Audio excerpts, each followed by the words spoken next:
जय माता दी दर्शकों। आज माँ कात्यायनी का दिन है। दुर्गा की छठी शक्ति कात्यायनी का दिन है। आप सभी को माता रानी के इस छठी शक्ति की ढेरों शुभकामनाएं।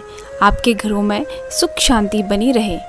तो आइए आज हम माता रानी की इस कथा का आनंद लेने वाले हैं और इस बारे में भी बात करेंगे कि कात्यायनी किसका प्रतीक है, कात्यायनी का क्या अर्थ है और कात्यायनी किसकी पुत्री थी। तो हिंदू पौराणिक कथाओं के अनुसार माँ कात्यायनी को पूजा करने वालों के पाप को धोने और नकारात्मक ऊर्जा को दूर करने और किसी के जीवन में बाधाओं को दूर करने के लिए माना जाता है। ऐसा माना जाता है कि माँ कात्यायनी बुद्धि और शांति का प्रतीक है, जो भक्तों को मांगलिक दोष को दूर करने में मदद करती है। तो ये माँ कात्यायनी का प्रतीक है। कात्यायनी माँ किसकी पुत्री थी?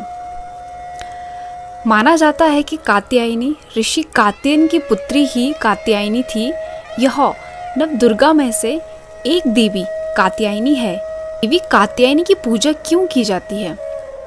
माँ कात्यायनी की पूजा करने से भक्तों को आसानी से अर्थ, धर्म, काम और मोक्ष की प्राप्ति होती है। साथ ही इनकी पूजा से शीघ्र विवाह के योग, मनचाहा जीवन साथी मिलने का वरदान प्राप्त होता है। कहा जाता है द्वापर युग में गोपियों ने श्री कृष्ण को पति के रूप में पाने के लिए माता कात्यायनी की पूजा की थी। माता रानी की कथा का आनंद लेते हैं। एक प्रसिद्ध महर्षि थे, उनके पुत्र ऋषि कात्य हुए। इन्हीं कात्य के गोद में विश्व प्रसिद्ध महर्षि कात्यन उत्पन्न हुए थे। इन्होंने भगवती परम अम्बा की उपासना करते हुए बहुत वर्षों तक बहुत कठिन तपस्या की थी। उनकी इच्छा थी माँ भगवती उनके घर पुत्री के रूप में जन्म ले।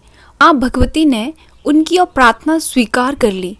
कुछ समय पश्चात जब दानव महिषासुर का अत्याचार पृथ्वी पर बढ़ गया, तब भगवान ब्रह्मा, विष्णु, महेश तीनों ने अपने अपने तेज का अंश देकर महिषासुर के विनाश के लिए एक देवी को उत्पन्न किया। महर्षि कात्ययन ने सर्वप्रथम इनकी पूजा की। इसी कारण से यह कात्यायनी कहलाई। ऐसी भी कथा मिलती है कि ये महर्षि कात्ययन के वहाँ पुत्री रूप में उत्पन्न हुई थी। आश्विन कृष्ण चतुर्थी को जन्म लेकर शुक्ल सप्तमी, अष्टमी तथा नवमी तक 3 दिनों तक इन्होंने कात्यायनी ऋषि की पूजा ग्रहण कर दशमी को महिषासुर का वध किया था। माँ कात्यायनी अमोघ फलदायिनी है। भगवान कृष्ण को पति रूप में पाने के लिए वज्र की गोपियों ने इन्हीं की पूजा कालिंदी यमुना के तट पर की थी। वज्र मंडल की अधिष्ठात्री देवी के रूप में प्रतिष्ठित है। माँ कात्यायनी का स्वरूप अत्यंत चमकीला और भास्वर है। इनकी 4 भुजाएं हैं। माता जी का दाहिनी तरफ का ऊपर वाला हाथ अश्व मुद्रा में है तथा नीचे वाला बर मुद्रा में है। बाईं तरफ के ऊपर वाले हाथ में तलवार है और नीचे वाले हाथ में कमल पुष्प सुशोभित है। इनका वाहन सिंह है। माँ कात्यायनी की भक्ति और उपासना द्वारा मनुष्य को बड़ी सरलता से अर्थ, धर्म, काम, मोक्ष चारों फलों की प्राप्ति होती है। वह इस लोक में स्थित रहकर भी अलौकिक तेज और प्रभाव से युक्त हो जाता है। नवरात्रि का छठा दिन माँ कात्यायनी की उपासना का दिन होता है। इनके पूजन से अद्भुत शक्ति का संचार होता है। वह दुश्मनों का संहार करने में सक्षम बनाती है।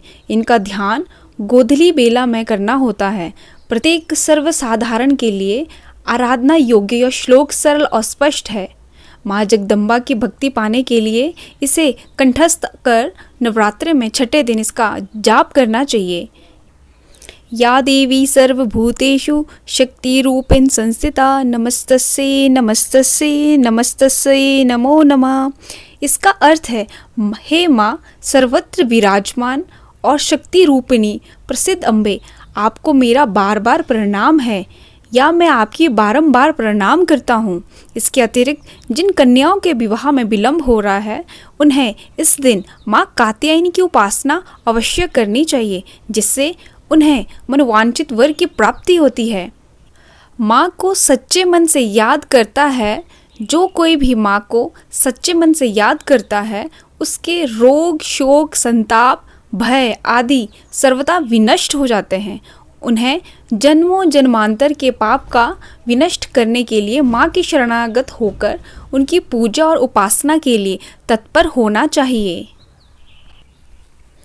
जय माता दी दर्शकों, ये माता रानी की महामहिमा है। उम्मीद करती हूँ कि आप सभी को माता रानी की इस कथा का आनंद आया होगा और आप सभी भी माता रानी को प्रसन्न करने का प्रयत्न करते रहें। आप सभी पर माता रानी की कृपा बनी रहे। जय माता दी।